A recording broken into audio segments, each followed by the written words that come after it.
Hey guys, Ben here from Huckberry, and welcome back to another episode of Ask Huckberry, where we answer your questions. And before you chime in the comments, I know it looks different, and not to give away too much right now, but we are in a brand new Huckberry HQ. We've got this bar, we've got a new Gear Lab set 2.0, but again, you gotta stay tuned. That will be reopening in August. However, we didn't want to leave you hanging. We are about to head out on some summer adventures all around Huckberry. One bag travel is top of mind for me in particular. So I'm gonna quite literally unpack part of my bag. I am actually headed to Portugal for 2 weeks with my family. So I'm gonna talk to you a little bit about what I'm gonna be bringing, the types of ways that I organize my travel. So Ask Huckberry's back. We're talking travel. We're talking how I pack. Let's dive in.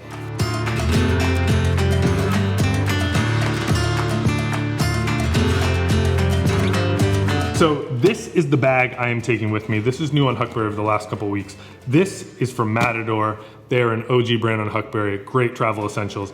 This is their new Globe Rider travel backpack. This is a 45 liters. For me, 45 liters is a great size where this still fits in the overhead compartment.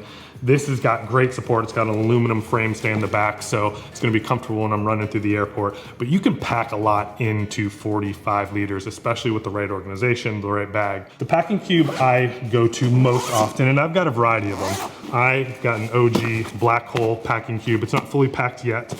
I love these because it opens in a clamshell, and then it's got 2 zipped mesh sides to each one, so you can really consolidate, zip both together, and then you can fit a lot into this. So my philosophy really rallies around this idea of like 2 things.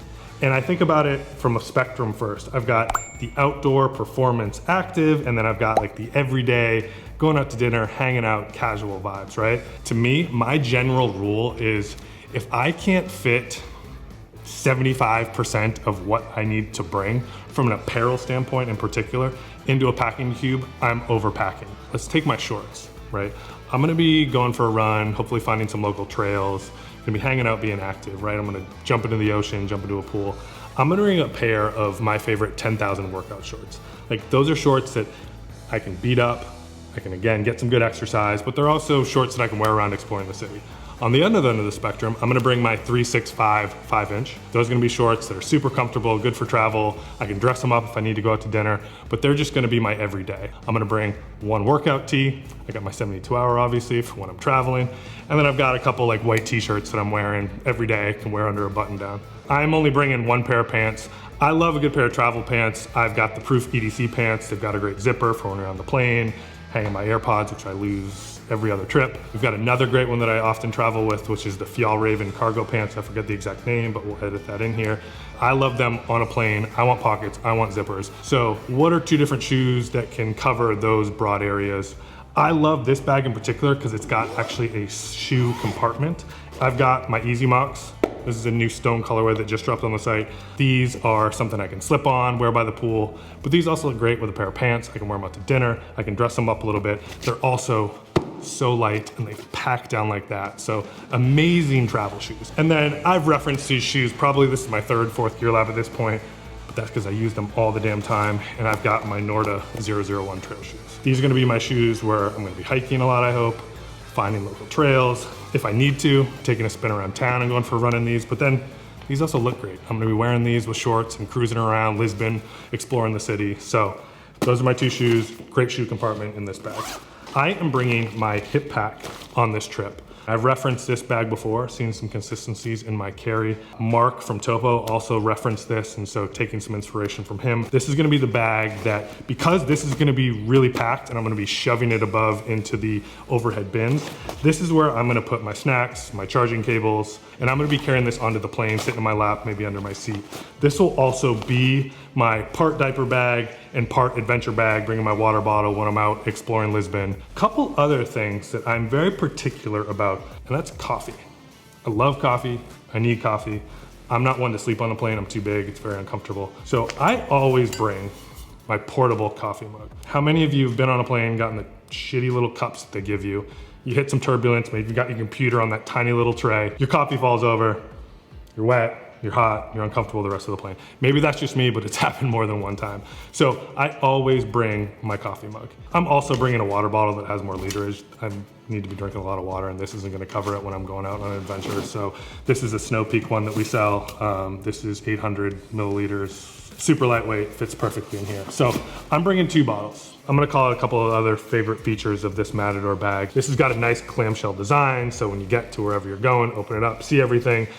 It's got these secure sort of elastic cords. When this is fully packed, I'll cinch these and push it down, hopefully give me a little extra space. It's got some really smart, small internal zip pockets here for any small EDC. It's also got a great inside top pocket here. Quick access, put your laptop in the back here.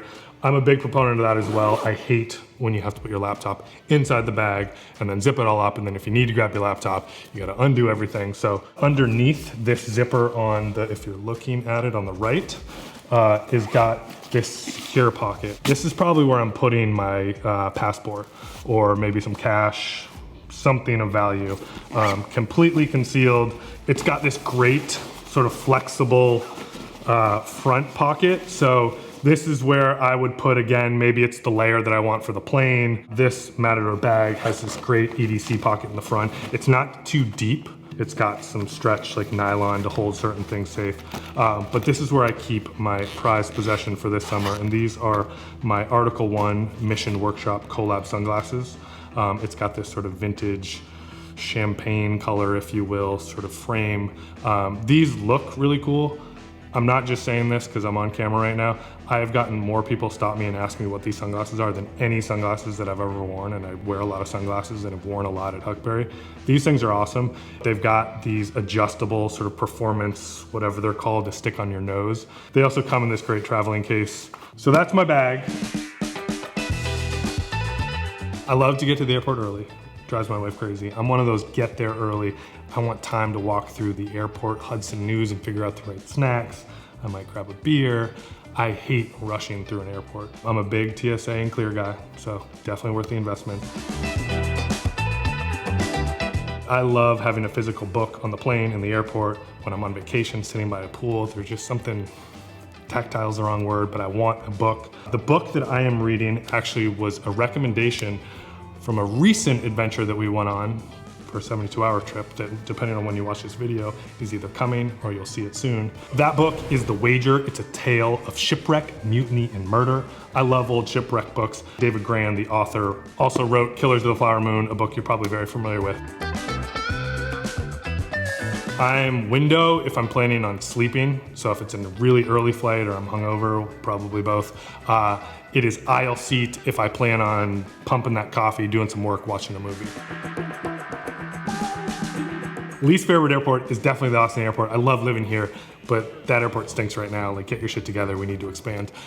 Favorite airport, I'm gonna throw a little bit of a curveball. I mean, I love the new, I think it's the JFK terminal that's sort of retro inspired, has the hotel attached, but the Salt Lake City airport, the new one, it's awesome. It's clean, it's big, plenty of space, really good restaurant variety. So it's also one of those airports, like it's just efficient. Like, they get their shit in and out. It is a well-run operation. So I will gladly trade fancy restaurants and whatever else for like a really, really well-run airport. And that one, I'm now fucked, but I've never missed a flight or been delayed out of Salt Lake. Great airport.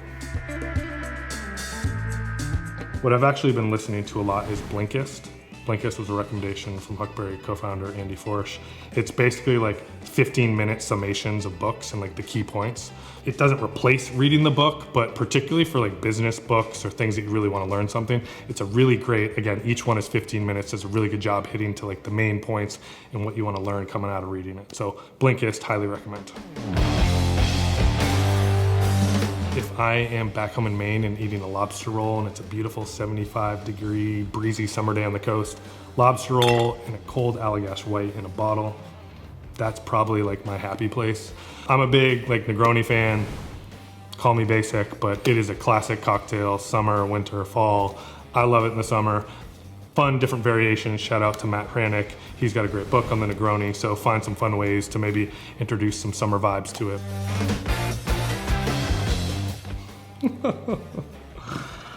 I've come close, but I haven't.